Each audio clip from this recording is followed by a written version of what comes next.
मित्रों नमस्कार। जैसा कि हम सभी जानते हैं 1 जुलाई 2024 से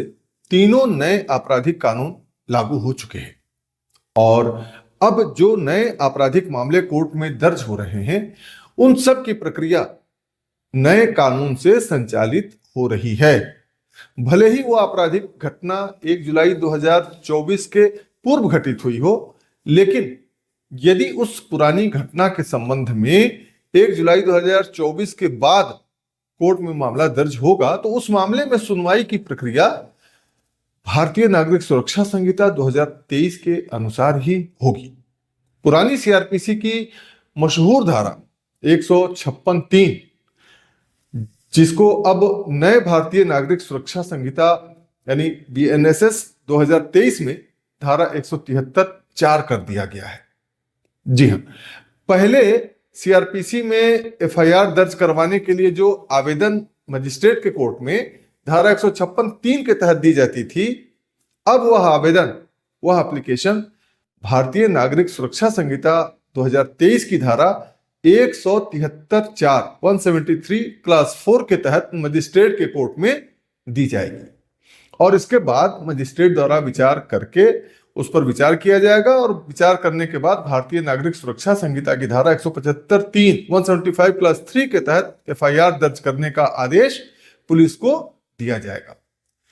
यानी अब पहले जो बातें सिर्फ एक ही धारा में बताई गई थी, उन्हें दो अलग अलग धाराओं में कर दिया गया है और अब इस आवेदन के साथ शपथ पत्र दिए जाने का प्रावधान, एफिडेविट दिए जाने का प्रावधान कानून में ही अनिवार्य कर दिया गया है।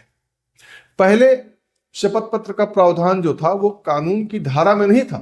बल्कि माननीय सुप्रीम कोर्ट द्वारा इसे अनिवार्य बनाया गया था अपने विभिन्न निर्णयों के माध्यम से। इस संबंध में नए कानूनों की यह विशेषता है कि जिन चीजों को समय के साथ सुप्रीम कोर्ट ने अपने निर्णयों के माध्यम से अनिवार्य बनाया था, उन सभी आवश्यक कानूनी कमियों को दूर करते हुए अब इसे नए कानूनों में समाहित कर लिया गया है। इसी क्रम में सरकारी कर्मचारियों के विरुद्ध, यानी जो गवर्नमेंट एम्प्लॉय होते हैं, लोक सेवक होते हैं, उनके विरुद्ध कोई आपराधिक मामला दर्ज करवाने के लिए उनके विभाग से अभियोजन हेतु पूर्व मंजूरी तथा सैंक्शन जैसी कानूनी अनिवार्यता में सुधार करते हुए अब धारा 175(4) जोड़कर शुरुआत में ही उस सरकारी कर्मचारी के वरिष्ठ अधिकारी तथा स्वयं उस सरकारी कर्मचारी को भी नोटिस देकर हाजिर होने का प्रावधान कर दिया गया है, जिससे कि मजिस्ट्रेट द्वारा उस सरकारी कर्मचारी के विरुद्ध, गवर्नमेंट एम्प्लॉय के विरुद्ध या पब्लिक सर्वेंट के अगेंस्ट कोई एफआईआर दर्ज करने का आदेश देने से पहले ही दोनों पक्षों को, यानी शिकायतकर्ता को और आरोपियों को, अपनी बात कहने का अवसर मिल सकेगा और न्यायिक प्रक्रिया में समय की बचत होगी। साथ ही झूठे मामलों में अब किसी सरकारी कर्मचारी के विरुद्ध एफआईआर दर्ज नहीं होगा। पहले क्या होता था कि बिना सरकारी कर्मचारी को सुनवाई का मौका दिए हुए ही एफआईआर दर्ज हो जाता था और बाद में एफआईआर दर्ज होने के बाद उस कर्मचारी को एफआईआर समाप्त करवाने के लिए, क्वैश करवाने के लिए भाग दौड़ करनी पड़ती थी। पहले सीआरपीसी में संज्ञेय अपराध, कॉग्निजेबल ऑफेंस की एफआईआर दर्ज करवाने के लिए धारा 154 में 154 में पुलिस को शिकायत की प्रक्रिया बताई गई थी, जिसमें 3 उपधाराएं थीं और इनमें उपधारा 1 के तहत पहले संबंधित क्षेत्राधिकार के थाने पर, जुरिस्डिक्शन के थाने पर जाकर लिखित या मौखिक सूचना देनी पड़ती थी। लेकिन अब नए कानून की धारा 173 की उपधारा 1 में यह बदलाव कर दिया गया है कि संज्ञेय अपराध की सूचना किसी भी थाने पर दी जा सकती है। यानी घटना एक जिले में हुई हो तो भी उसकी सूचना किसी दूसरे जिले के थाने पर जाकर दी जा सकती है। हालांकि यह प्रावधान पहले भी था, जिसे जीरो एफआईआर के नाम से हम सभी जानते हैं, लेकिन पहले यह प्रावधान सुप्रीम कोर्ट के आदेश से लागू हुआ था और अब इसे धारा में ही जोड़ दिया गया है, इसका प्रावधान कर दिया गया है। और ऐसी सूचना लिखित या मौखिक के अलावा अब इलेक्ट्रॉनिक तरीके से भी दी जा सकती है। पहले इलेक्ट्रॉनिक तरीके से सूचना दिए जाने का प्रावधान नहीं था, लेकिन अब है। इलेक्ट्रॉनिक तरीकों में एक तो ईमेल होता ही है,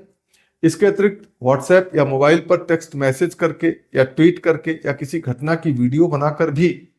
पुलिस को सूचित किया जा सकता है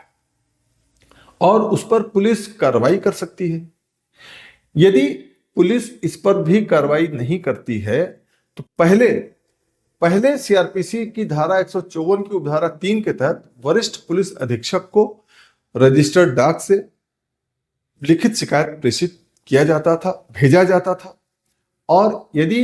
इसके बाद भी कार्रवाई नहीं होती थी तब धारा 156(3) लागू होती थी, जिसमें मजिस्ट्रेट को शिकायत किए जाने का प्रावधान था। कोर्ट में जाकर मजिस्ट्रेट साहब से शिकायत किया जा सकता था। यह प्रावधान अब भी है, परंतु इसमें थोड़ा सा चेंज हुआ है और अब सीआरपीसी की धारा 154(3) की जगह पर जो धारा 173(4) लागू की गई है उसी में यह प्रावधान दे दिया गया है कि यदि वरिष्ठ पुलिस अधीक्षक शिकायत पर कोई कार्रवाई नहीं करता है तो इसी 173(4) के तहत ही पीड़ित व्यक्ति मजिस्ट्रेट को आवेदन करेगा और आगे धारा 156(3) की जगह लाई गई नई धारा 175(3) के तहत पीड़ित व्यक्ति द्वारा किए गए आवेदन पर मजिस्ट्रेट तभी विचार करेगा जब उस आवेदन के साथ शपथ पत्र भी दिया गया हो। यानी शपथ पत्र की व्यवस्था 175(3) में कर दी गई है और अब आवेदन के साथ शपथ पत्र दिए जाने का प्रावधान धारा 175(3) में ही अनिवार्य कर दिया गया है। शपथ पत्र का प्रावधान भी पहले सुप्रीम कोर्ट के निर्णयों से अनिवार्य किया गया था, अब इसे धारा में ही जोड़ दिया गया है। कहने का मतलब यह है मित्रों कि पहले जो काम धारा 156(3) में ही हो जाता था अब उसके लिए 2 धाराएं बना दी गई हैं। आवेदन करने के लिए धारा 173 की उपधारा 4 और एफआईआर दर्ज करने के लिए मजिस्ट्रेट द्वारा जो आदेश दिया जाएगा वो धारा 175(3) के तहत दिया जाएगा। तो मित्रों ये थी नए कानून से संबंधित कुछ संक्षिप्त जानकारी। आगे भी कानून की ऐसी ही महत्वपूर्ण जानकारी पाने के लिए इस चैनल को आप सब्सक्राइब कर लें और इस वीडियो में दी गई जानकारी यदि आपको अच्छी लगी हो, उपयोगी लगी हो तो इस वीडियो को लाइक और शेयर करना भी मत भूलिएगा।